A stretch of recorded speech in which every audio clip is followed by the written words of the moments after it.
हरे कृष्णा कृष्णा कृष्णा हरे हरे हरे राम राम राम हरे हरे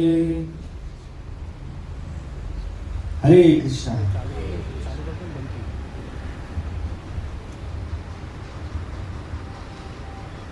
બધાનું સ્વાગત છે મંગલમય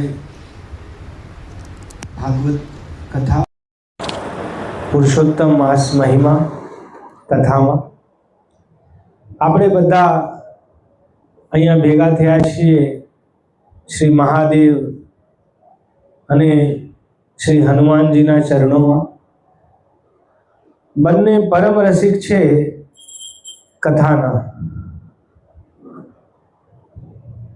તો એમની કૃપાથી પ્રભુપાદજીની કૃપાથી આપણે 10 દિવસીય શ્રીમદ ભાગવત કથાની અહીંયા આયોજન કરવામાં આવ્યું છે।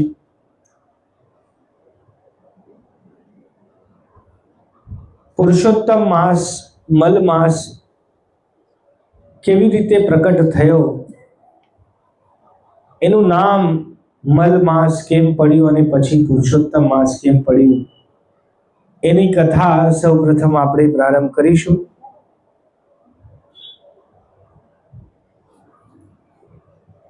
ભારતીય જે કેલેન્ડર ચાલે એ 2 ગણના પ્રમાણે ચાલે, ચંદ્રની ગણના અને સૂર્યની ગણના બંને પ્રમાણે।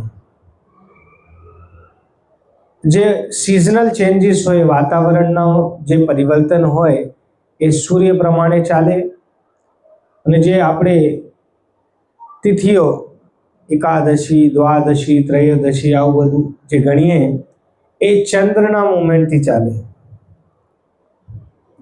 સૂર્યનો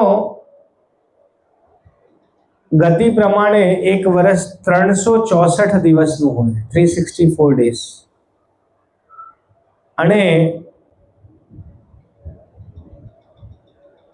જે ચંદ્ર પ્રમાણે કેલેન્ડર ચાલે એના પ્રમાણે એક વર્ષ 354 દિવસ માટે હોય। 365 સૂર્ય પ્રમાણે અને 354 ચંદ્ર પ્રમાણે।